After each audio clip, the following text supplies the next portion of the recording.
1절에서 오늘 본문에 보면 자신을 야고보의 형제인 유다로 소개하는 이 본문의 저자는 초대교회에서 중요한 사역을 했던 예수의 형제 야고보와 함께 예수님의 육신적인 형제들 가운데, 남동생들 가운데 하나로 그렇게 알려져 있습니다. 마가복음 6장 3절에 보면 예수님께 4명의 형제들이 있었던 것으로 그렇게 소개하고 있는데, 여기 보니까 야고보와 유다와 요셉과 시몬이 바로 그들이라고 소개하고 있습니다. 해봅시다. 야고보와 유다와 요셉과 시몬. 아무튼 이들은 예수님의 공생의 기간 동안에는 예수님을 안 믿었던 것으로 그렇게 알려지고 있습니다. 요한복음 7장 5절에도 보면 주의 형제들이 예수를 믿지 않았다 이렇게 말씀합니다.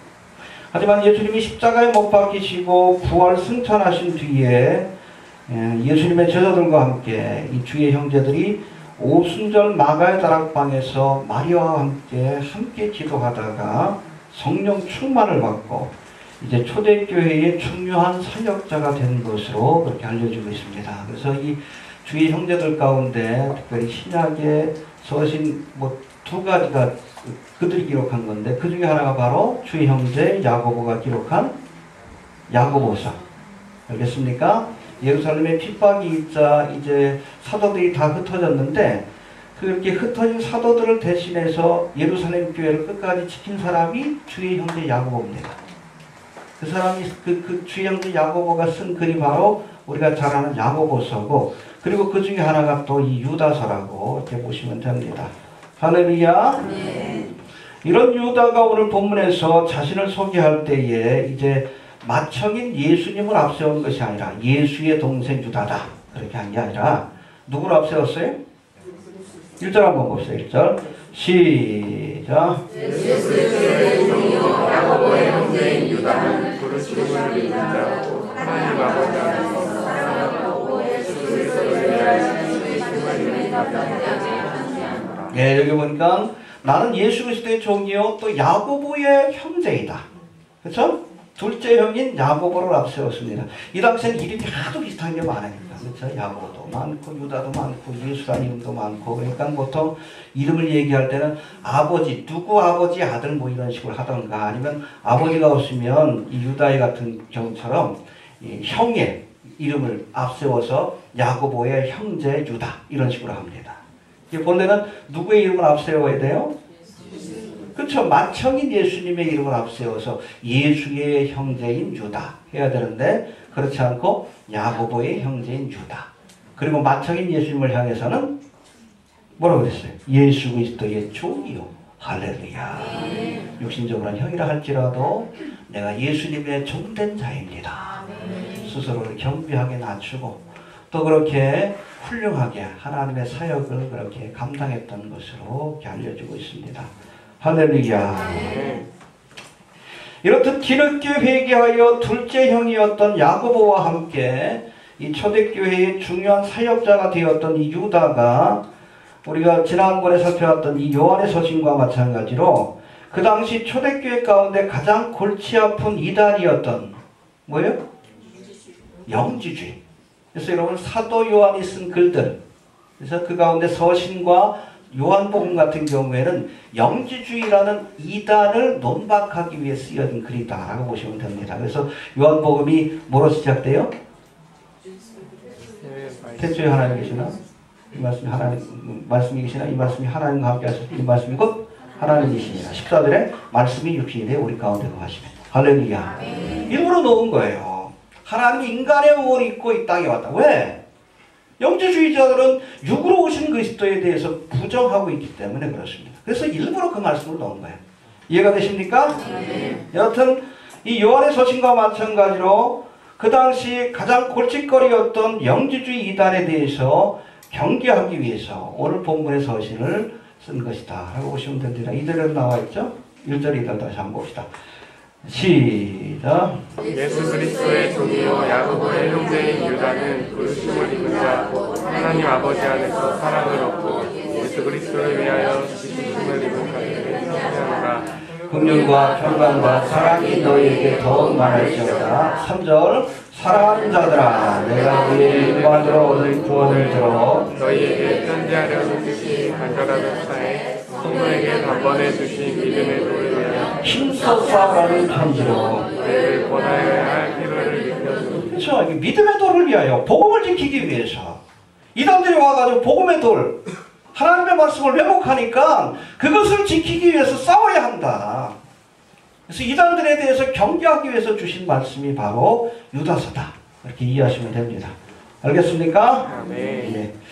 근데 여기서 이 유다는 교회 안에 오늘 본문에 보니까 가만히 들어와서 이 거짓 교훈을 가지고 그렇게 성도들을 미혹하고 늑탈하는 이 이단들의 특징과 또 저들에게 주어질 심판에 대해서 말씀하시면서 오늘을 사는 우리에게도 아주 중요한 교훈을 주고 계십니다. 할렐루야. 네. 지난 시간에 이어서 우리가 이단에 대한 말씀들을 다시 한번 살펴볼 터인데 여러분 마지막 때는 미혹하는 자들이 많이 일어날 것이라고 했고 우리가 지금 지켜보고 있잖아요. 믿음을 끝까지 지키기 위해서도 여러분 이 이단들의 특징에 대해서 우리가 알고 경계하여 물리치고 끝까지 믿음을 지켜내는 그러한 모습을 보여야 합니다. 알겠습니까? 살펴봅니다. 먼저 이단의 특징에 대해서 한 4가지로 말씀하는데 4절 한번 봅시다. 시작. 이는 가만히 들어온 사람같이 있으나 저희는 적도 인간을 하여 믿음이 불존하니 그것이 아니하여 우리 하나님의 은혜를 우리가 생각을 바꾸고 홀로 하나이신 주되 곧 우리 주 예수 그리스도를 부인하였습니다. 예, 여기 보니까 이단들은 먼저 가만히 들어온다. 초대교회 당시 영주제라는 이단이 그랬어요. 해봅시다. 가만히 들어온다. 가만히 들어온다. 헬로어로 보면 파레이세이디스탄이라고 되어 있는데 이건 어떤 특정한 목적을 가지고 비밀스럽게 접근한다라는 뜻을 갖고 있습니다. 해봅시다. 특정한 목적을 가지고 비밀스럽게 들어온다. 비밀스럽게 들어온다. 간첩처럼 잠입하는 거예요. 일루미나티들이 쓰는 전략도 그거죠. 교회 안에도 프리메이슨 세력이 있어요. WCC 종교통합 뭐 그런 일로 인도하려고 하는 정치권에도 있습니다. 이 그림자 정부라고 해서 비밀스럽게 들어와서 도와줄 것처럼 하지만 실제로 미혹하여 자신의 세력을 만들고 또 그리스도를 대적하는 일을 행하는 것들을 보게 됩니다. 여러분 최근 10년 동안 한국교회는 신천지라고 하는 이단으로 인해서 많은 고통을 겪고 있는데 저희 교회는 몰라요. 왔다 간 분이 있는지 없는지 잘 모르겠는데 네. 아무튼 이 사람들이 특별히 작은 교회, 개척교회를 많이 찾아와요. 그래서 제가 저기 뭐 부산에 있다가 온 뭐 섬기던 그런 권사여 집사인데 제가 섬기교회를 찾기 위해서 여기 왔다고 그래서 열심히 일해. 성가대로도 일하고 구역장으로도 일하고 그러면서 뭐해? 신천지 교리를 가르치는 거예요. 구역장으로 일하고 그러면서 그래서 파당을 만들어가지고 목사를 쫓아내고 그 교회를 접수하는 거예요. 초창기에는 그걸 잘 몰랐어. 그 전략을. 목회자들이 잘 몰라가지고 그게 당한 교회들이 많아요. 우리 교회도 좀 한번 와봤으면 좋았을 텐데. 왔다 갔는지 모르겠지만 여하튼 그렇습니다. 이게 비밀스럽게 들어와서 교회 안에 신천지 교리, 이단의 교리를 전파해서 결국에 교회를 그렇게 접수하는 그런 일들이 사실은 초대교회 안에서도 일어난다는 거예요. 이해가 되십니까? 영지주의라는 이단이 분별해야 합니다. 알겠습니까? 이처럼 신천지와 같은 노골적인 이단뿐 아니라 여러분 한국교회 안에는 꽤나 명망 높은 목사라는 직함을 가지고 있는데 실제로는 제가 보기엔 적그리스도의 그 세력으로서 저들의 후원을 받아서 한국교회 안에 말씀이 아닌 잘못된 철학과 사상을 전파하는 사람들이 있어요. 그렇죠? 이동원 목사 기껏 그냥 분당에다 교회 개척해가지고 큰 교회를 만들어놨는데 그 다음에 일찍 은퇴해가지고 뭐해? 관성기도 가르쳐. 한국교회를 변제시키려고 해요. 하도 근데 뭐 좀 장로교 교단에서 치기한다 그러고 이단 정자 그러니까 안 하겠다 그랬는데 안 하는 게 아니에요. 저 가평인가요? 자꾸 잊어버려. 어디요? 가평 쪽에다가 필그림 무슨 수도원인가 그걸 세워가지고 거기서 아직도 하고 있어요. 분당교에서 세운 건데 원로 목사로서 거기서는 관상기도라고 하면 하도 저거 하니까 침묵기도라고. 내용은 똑같아. 이거. 응. 가만히 들어온 자들입니다.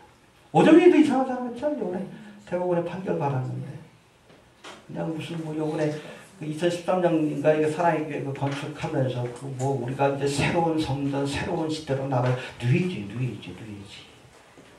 건물 봐봐요. 맨 뉴이지의 상징들이지. 뉴이지 교회예요. 아마 교회가 수거 사건 일어나고 참된 성도들이 다 사라지면 오정현이 앞장서가지고 이제 한국교회 배도에게 이끌 가능성이 커요.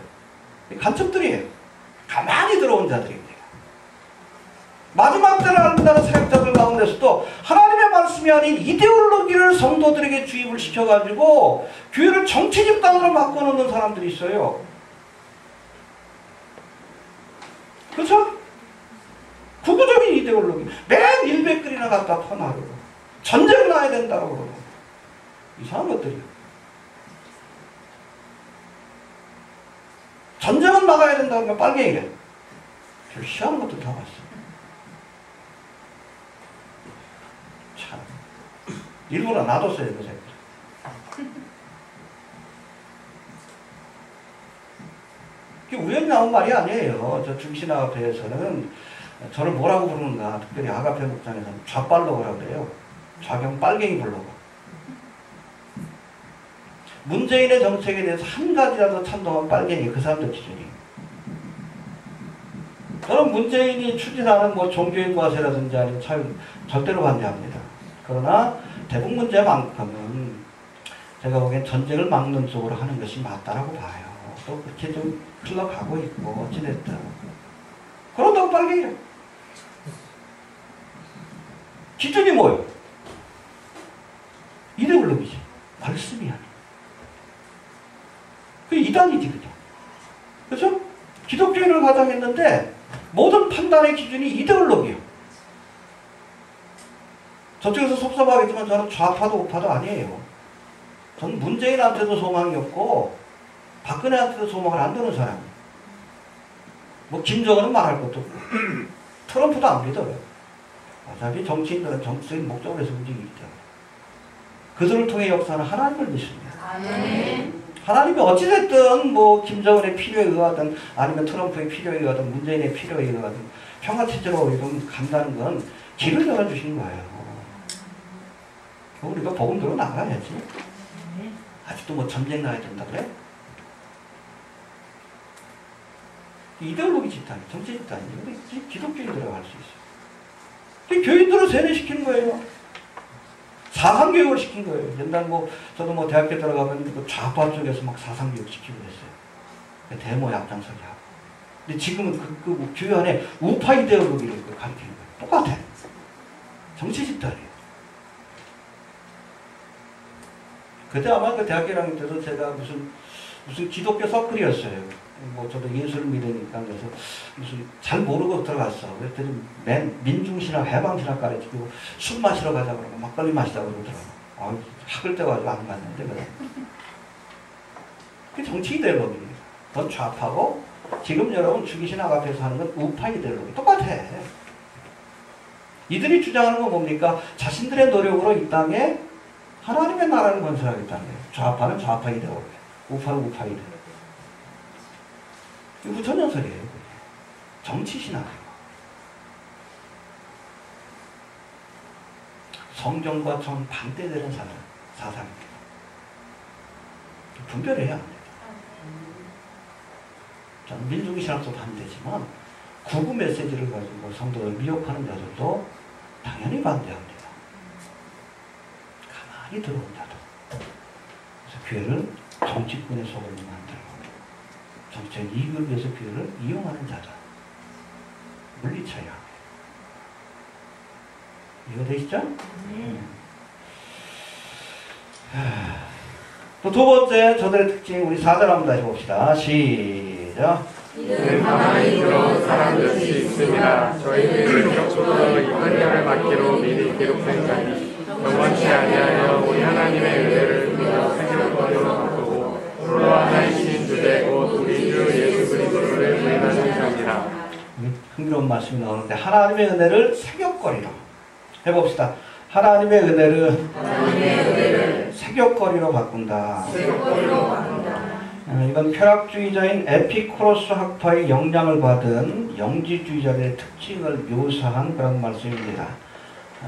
영지주의 그 철학 자체가 헬라 철학 자체가 영과 육을 나누고 영은 고급스러운 것, 근원적인 것이라고 얘기하고 육은 아주 천박한 것, 그리고 사라질 것들이라고 얘기를 합니다. 그런데 그것도 뭐 스토아 학파와 에피쿠로스 학파가 나눠지는데 이 에피쿠로스 학파는 어차피 의미 없는 육신이니까 육체의 쾌락을 탐닉하는 것은 나쁘지 않다. 매일같이 그냥 좋은 음식 먹고 배불러서 못 먹으니까 왜 토해가 다시 먹고 에피쿠로스 학파예요. 그리고 온갖 음란한 짓을 다 합니다. 동성연애도 하고 소아성애도 하고 수간도 하고 그런 짓거리들이에요. 거기에 영향을 받은 여러분 영지주의자들이 있었다는 교회 안에. 이런 영지주의자들이 교회 안에 들어와서 하나님의 은혜를 새벽거리로 바꾸는, 즉 하나님의 은혜를 빙자하여 자신의 성적인 욕망을 채우는 수단으로 이용하는 거짓 선생들이 있었다는 겁니다. 이해가 됩니까? 요즘 한국교회 안에도 미투 운동이 퍼지면서 하나님의 사역자라는 그런 사람들이 어떻게 자신들의 직위를 이용해서 여성도들을 성적으로 착취했는지 드러나고 있죠. 대표적인 게 전병욱이고, 그렇죠? 응? 발정난 그런 개처럼 그냥 이 여자 저 여자 건들고, 보면 기가 막히더라고. 심지어는 결혼식 주례를 부탁하러 들어온 자매를 그냥 성추행해가지고. 거기 보면 그런 얘기를 해. 그냥 발정난 개 같다고. 이 여자 저 여자 귀도 돈을 앞에서도 그냥 속옷에다 손 놓고 그 짓거리였다. 그걸 그냥 놔두고 있어요. 이단교회지만 거기도 또 성결교회야. 우리 교단은 상관없습니다. 만민중앙 성결교회. 우리 교단은 상관없어요. 여성 쪽에서 좀 받아들이자는 얘기가 한때 있긴 했었어요. 하도 등치가 크니까. 이재록이 에덴 동산을 구현하자. 그래서 다 벗자. 여자 성도들한테 벗자 그러고 그룹 섹스까지. 이게 하나님의 은혜를 새벽거리로 삼는 겁니다. 분별합시다. 참 해봅시다. 하나님의 은혜를 새벽거리로 삼는 자들이다. 여러분 주님이 주신 직위와 말씀을 이용해서 자신의 변태적인 성욕을 채우려고 하는 그런 거짓 선지자들, 거짓 선생들을 경계하여 두들겨 패가지고 몰아내야 돼. 두들겨 패야 돼요. 못하고 있으니까 답답하지. 두들겨 패야 합니다. 구역이 맞지 않으면 도로 쳐죽여야 돼. 존엄한 심판이 내려질 겁니다. 네. 또 세 번째, 저들에 대해서 가인과 발람과 고라의 길을 가는 자라고 이렇게 소개하고 있습니다. 11절 한번 봅시다. 시작. 하시스저 이스라엘이여 가인의 길에 행하였으며 삭슬 위하여 발람의 어그러진 길로 돌려갔으며 고라의 폐하를 쫓아 멸망을 받았도다. 예, 여기에서 유다가 구약의 여러 인물들 가운데 특별히 가인과 해봅시다. 가인, 발람, 고라. 이 세 사람을 하나님의 백성들을 미혹하여 멸망으로 인도하는 거짓 선생의 대표적인 사람들로 이렇게 소개하고 있습니다. 하나씩 좀 살펴봅시다. 먼저 가인의 길로 행한다 하십니다. 해봅시다. 가인의 길로 행하며.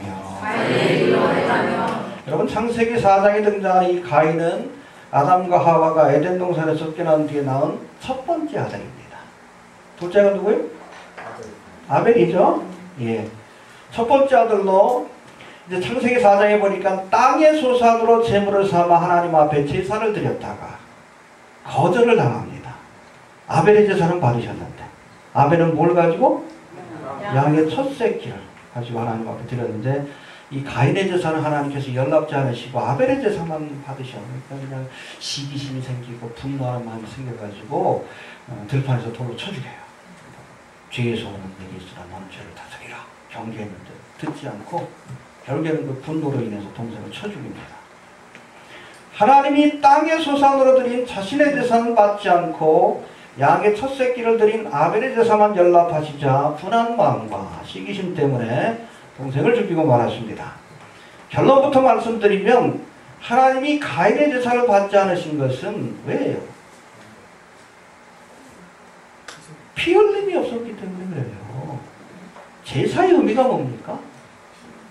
죄인이 하나님 앞에 나가기 위해서 필요한 거예요. 에덴 동산에는 제단이 없었습니다. 왜? 죄가 없으니까. 인간이 범죄하면 반드시 거룩하신 하나님을 만나려면 제단을 통해야 돼.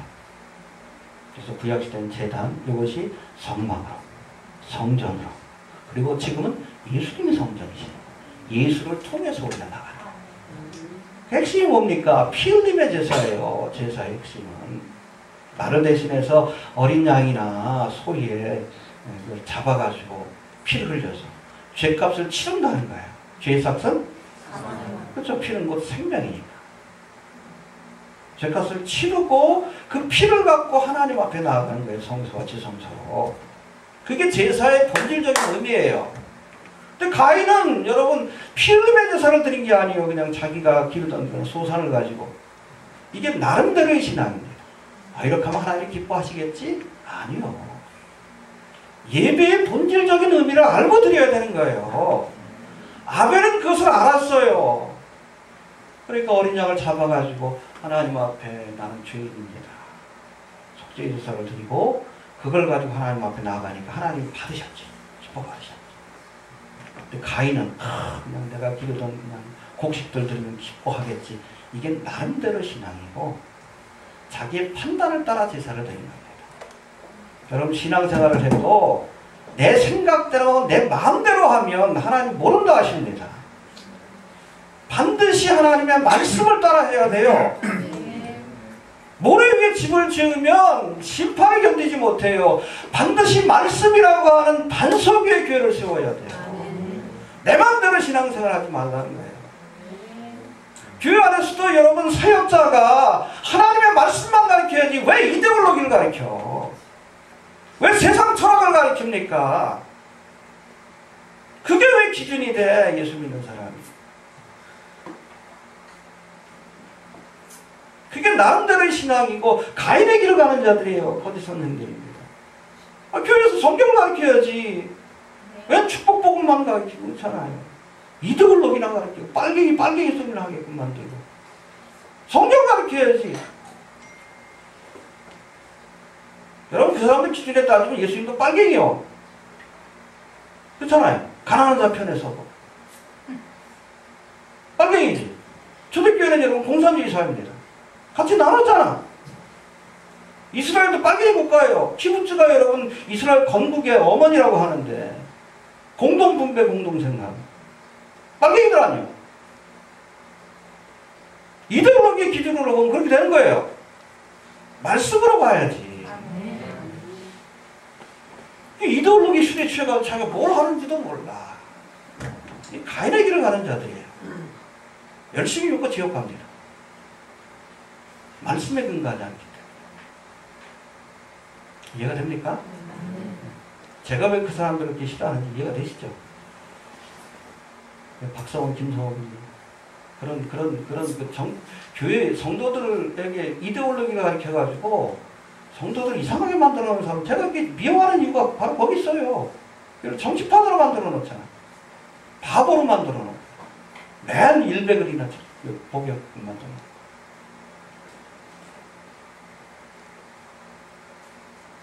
세상 사람들도 손가락질하지.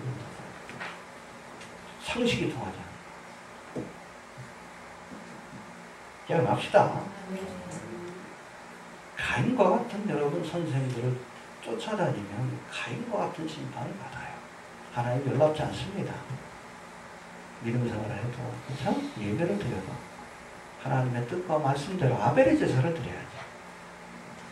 가인의 제사를 드리면 나름대로 열심히 하고 결국에는 하나님 앞에 책망만 받고 심판받는 거예요. 이해되시죠? 그 다음에 두 번째는 발람의 길이라고 했는데 11절 다시 봅시다. 시작. 화이트지며 방법이요 가인의 길에 행하였으며 학살을 위하여 발람의 어그러진 길로 몰려왔으며 고라의 폐역을 쫓아 멸망을 받았도다. 여기서 발람을 소개할 때 싹스를 위하여 해봅시다. 싹스를 위하여. 이 발람은 싹군 목자의 전형적인 모습이에요. 이해가 됩니까? 민수기를 보니까 이 발람은 모압왕 발락이 약속한 재물에 눈이 어두워서 하나님의 명령을 어기고 이스라엘을 저주하기 위해 길을 나섰다가 누구한테 책망을 받아? 나귀한테 책망을 받지. 그렇죠? 네. 그래서 조금 뉘우치고선 이제 이스라엘 백성들을 위해서 오히려 축복하는 일을 했지만 그걸로 끝난 게 아니에요. 자기 입으로 저주하지 못하니까 뭐 했어? 모압왕 발락에게 저주받는 방법을 가르쳐줬어요. 야, 모압 여자들이 있지? 이쁜 애들 데려다가 이스라엘 남자들 꼬셔. 성적으로 세집게 하고 그 여자를 통해서 우상숭배의 길로 가게 만들어. 그러면 내가 저주하지 않아도 하나님이 알아서 저주하시는 거예요. 그게 발람의 꾀예요.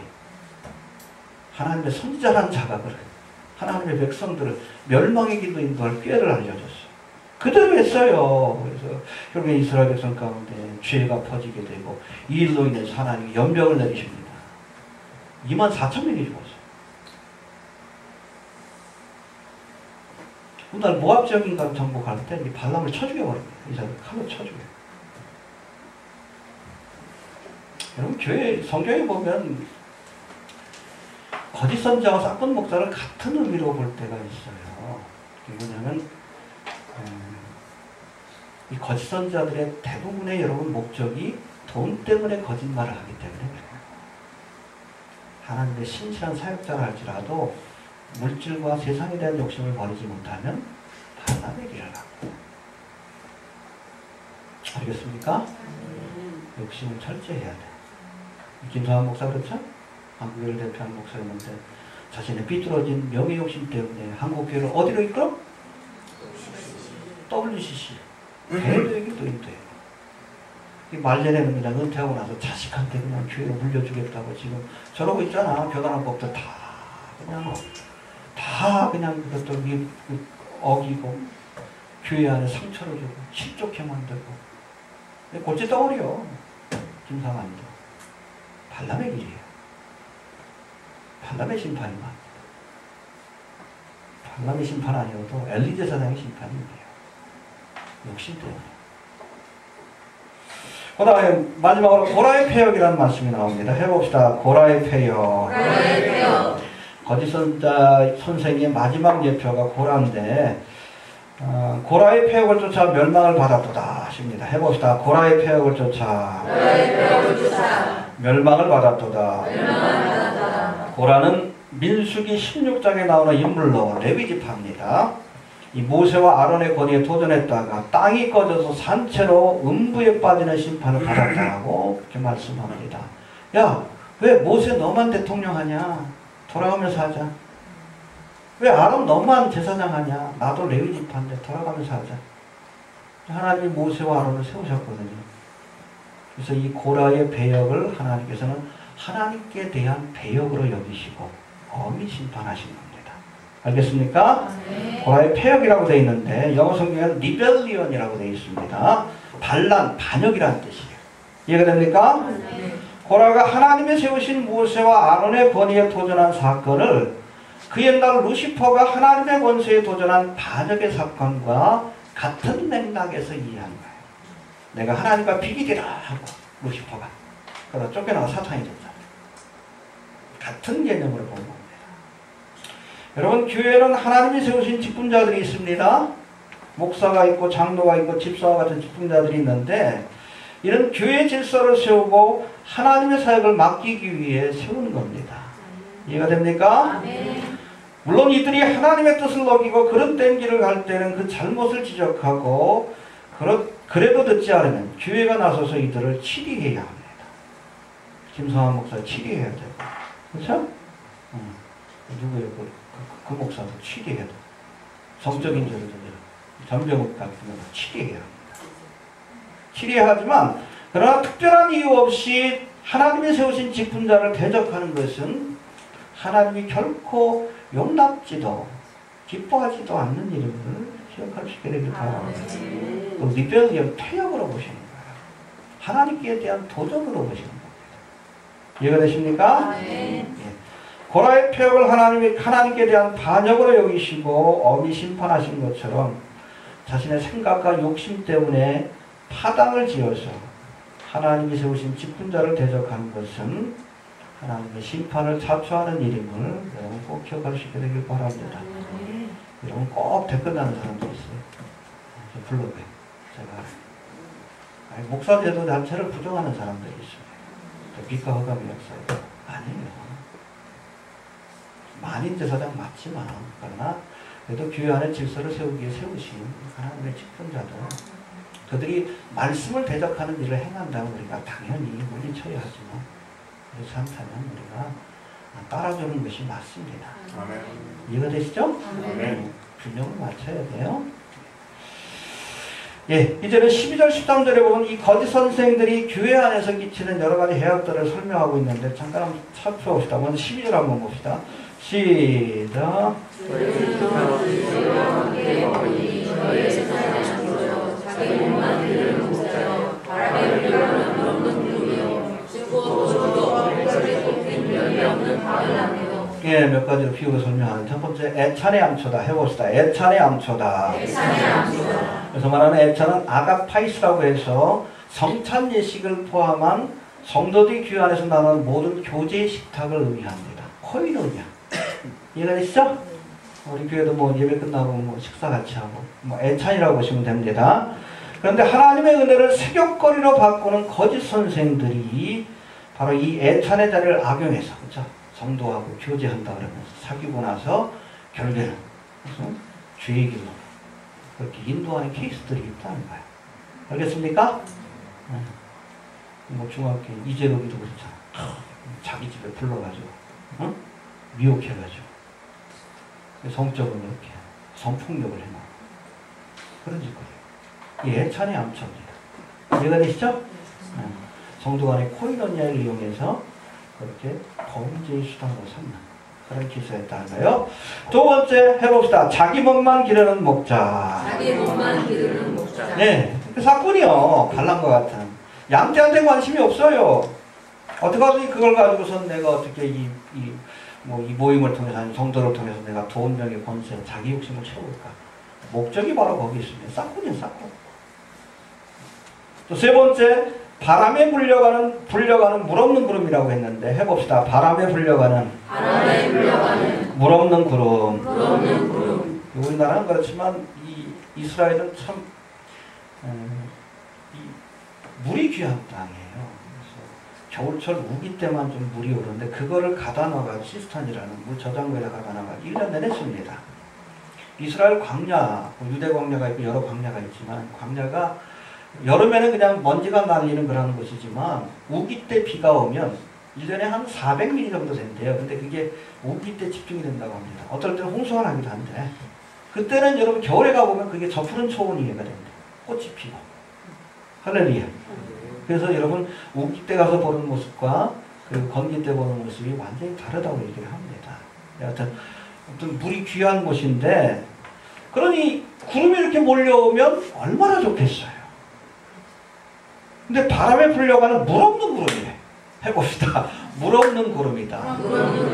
말은 그럴듯한데 실체가 없어. 거짓 선지자다.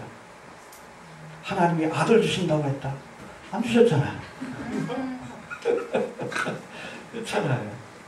그게 거짓 선지자예요. 거짓 선생들이에요. 어? 너는 반드시 병에 나을 것이다. 얼마 후에 돌아가셔. 어떻게 할 거예요? 그 물 없는 구름이에요. 요즘 그런 사람도 있죠, 인터넷에. 매일 전쟁 난다고 그러는데 아직도 안 나. 몇 년째. 서사라. 응? 이제 수요일 먹다마다 우리 서사라 팬이 한 분 계셔가지고 조금 적었는데. 그게 물 없는 구름이에요. 그쵸? 여러분, 하나님의 이름으로 예언하면 목숨을 걸어야 합니다. 목숨을 걸어야 되는 거예요. 육신의 목숨뿐 아니라 영혼의 목숨까지 걸어야 됩니다. 저는 예언 안 합니다. 예측은 해요. 한반도가 평화의 길로 갈 것이 예측이에요. 저는 그렇게 봅니다. 참 급변하고 있죠. 중동도 1년 사이에. 한반도도 저도 예상은 했는데 이렇게 빠를 줄 몰랐어요. 이렇게 급격하게 변할 줄 몰랐어요. 중동의 상황도 대충은 예상은 했어요. 성경에 나와 있으니까. 그러니까 한반도도 쭉 이렇게 보면서 김정은의 행보라든지 이렇게 보면서 그 전에 김정일의 행보라든지 아니면 성경을 보면서 한반도는 내가 보면 전쟁보다는 평화체제로 가서 결국 아마겟돈 전쟁에 불리어갈 것 같다는 생각이 좀 드니까 그럴 줄은 예상은 했는데 이렇게 급격하게 이렇게 할 줄은 몰랐어요. 그래서 아까도 잠깐 말씀드렸지만 하나님 급하신 거예요. 하나님 급하신 거예요. 북한 땅이 개혁개방의 길로 가게 되면 잠깐 아까도 말씀드렸죠. 일주일 전에 여러분 조영기 목사한테 거기 심장병원 그 평양에 있어요. 조영기 무슨 병원이라고 심장병원. 조영기 목사 이름으로 추천하는 건데 이명박 박근혜 당시에 그게 정부에서 허락지 않으니까 중단이 됐어요. 60%까지 하고. 그러니까 여러분 김정은이 발표하기 전에 핵무기 포기한다고 발표하기 전에 일주일 전에 조영기 목사한테 요청을 해봤어요. 다시 좀 져달라고. 이미 다 준비하고 있는 거예요. 심지어는 교회 지원까지 받을 준비를 하고 있는 거예요. 복음 전할 수 있는 기회가 되는 거예요. 준비해야지. 얼마나 기간이 될지 모르니 한 반씩 동안 그게 6개월이나 1년이 될지 아니면 더 짧을 수도 있어요. 그러면 그 기회를 우리가 교회가 활용할 수 있어야 돼요. 여러분 예수님 당시에도 초대교회 당시에도 그 당시에 로마 정부는 사탄의 정부입니다. 그렇죠? 제우스를 숭배하고 사람을 숭배하고. 근데 흥미로운 것은 이 로마가 만들어 놓은 길을 따라서 복음이 들어갔어요. 할렐루야. 모든 길은 상관없어요. 어찌됐든 길이 열리면 그 길 따라서 복음 전하면 되는 거예요. 그리스도를. 이해가 됩니까? 로마를 심판하는 건 그 다음에 하나님이 하신 일이고 북한이 김정은이 이랬다가 마음 바꾸고 그럼 그때 가서 생각하자고. 쓸데없는 것도 하지 말고 그럼 전쟁 나겠지. 그럼 순교하면 되면 죽으면 되는 거지. 이해가 됩니까? 쓸데없는 소리 하지 말고 하나님이 길러갈 때 순종해야 됩니다. 알겠습니까? 아직도 전쟁 친구를 맞아. 순천자는 흥합니다. 하나님의 뜻에 여러분 내 뜻대로 마옵시고 아버지의 뜻대로 되길 원합니다. 그래야 돼. 저는 목회를 할 때도 그래요. 그거 깨닫는데 10년이 넘었어. 제 목회 계획을 포기하는데 그래야 하나님이 역사하는 거예요. 이해되시죠? 그래야 돼요. 순복해야 돼요. 하나님께서 아시아로 가는 길을 막으시면 순복해야 합니다. 마게도냐로 가야지 하나님 필요를 주신데 그래도 나는 아시아로 가겠다. 가서 돌 맞아 죽는 거예요. 사도 바울이라 할지라도. 아무런 열매도 없이. 비록 지금까지 북한 정권이 붕괴되어야 된다. 전쟁을 복수하고 그랬다 할지라도 하나님이 또 다른 길을 열어주시면 그 길로 가야지. 아직도 그 길로 가겠다. 돌 맞아 죽는 거예요. 하나님께 순복해야 합니다. 역사로 움직이시잖아요. 우리가 해야 할 일이 무엇인가를 고민해야 하는 거예요. 이해되시죠? 네. 뭐라 그랬죠? 바람에 불려가는 물 없는 구름이라고 했고 또 네 번째는 죽고 죽어 뿌리까지 뽑힌 가을나무다. 여러분 가을나무는 열매가 있어야 되는 열매가 없어. 아까 했던 말하고 비슷합니다. 구름이 있으면 비가 와야 되는데 비가 없어요. 그래서 우리가 거짓 선생들을 분별할 때 그들의 말에 속지 마십시오. 잎은 무성하되 열매가 없는 자들이 있어요. 열매로 분별해야 합니다. 어떤 열매가 맺히고 있는가. 그래서 어떨 때는 좀 시간이 필요해. 잠깐 트럼프에 대해서도 초창기에 일루미나티 저거다 하는데 제가 그랬잖아요. 좀 시간을 좀 지켜보면 열매가 드러나게 된다. 지금까지 열매를 보면 그래도 말씀대로 하려고 애쓰잖아. 그럼 하나님이 세운 종이라고 이렇게 결론을 내릴 수도 있는 거 아닙니까?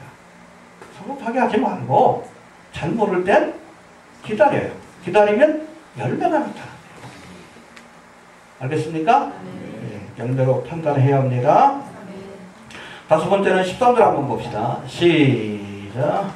일시에 거품을 뿜는 바다의 거친 물결이요 영원히 예비된 캄캄한 흑암에 돌아갈 유리하는 별들이라. 예, 여기서 자기 수치의 거품을 뿜는 바다의 거친 물결이라는 것은 하수구에서 나온 더러운 물처럼 수치스러운 죄로 주변을 오염시키는 더러운 자들이라는 뜻입니다. 요즘 보니까 보라카이가 그렇던데 누가 좋아하는 보라카이가 그렇더라고요. 맨 그냥 상점에서 나온 그 똥물들 거기 다 들어가서 주변을 더럽히잖아. 그게 바로 그거예요. 이게 막 거품이 일어나고 하수구니까. 그래서 여러분 거짓 선생을 가까이 하면 오염됩니다. 저들의 더러운 사상에 세상 트럭에 오염이 돼요. 멀리하십시오. 보라카이 가지 마세요. 오염돼 피부병 생겨. 이해가 됩니까? 알겠습니까? 그거예요. 거짓 선생을 쫓아다니면 오염돼요. 오염돼. 사상이 오염되고. 여러분 주기신학 앞에 맨 다니는 사람들 봐. 우리 블로그 와서도 글 쓰는데 맨 화천이 하는 얘기 뭐 박성업이 하는 얘기 그냥 일부에서 나온 글도 그냥 딸딸딸딸딸 얘기해. 그냥 세뇌된 사람들. 오염이 돼서 그래 생각이. 성경 말씀을 설명해서도 이해하려고 하지 않아요. 아예 딴 건 안 보려고 그래. 그냥 일백건만 보게. 무서운 거예요. 이데올로기. 사상교육이 된다는 거. 좌파 사상이 불더라도 위험합니다. 김일성 주체 사상에. 우파 사상도 위험해요. 그런 사람들이 나중에 빨개 잡겠다고 죽창 들고 다니는 거예요. 서북청년 사상사태 같은 그런 일이 벌어지는 거예요. 그런 사람들을 이용해가지고 여러분 유럽을 전쟁터로 만든 게 나치당이에요. 우파 이데올로기. 무서운 집단들입니다. 깨우쳐요. 아멘. 아무튼 수치의 거품을 뿜는 이런 더러운 그런 물들, 오염된 물들 피해하면서 피부병 걸립니다. 좋은 데 가세요. 알겠습니까? 물 좋은 데 가세요. 알겠습니까? 네. 마지막으로 저들에게는 영원히 예비된 캄캄한 흑암에 돌아가게 될 것이다. 말씀합니다. 13절 한번 봅시다. 시작.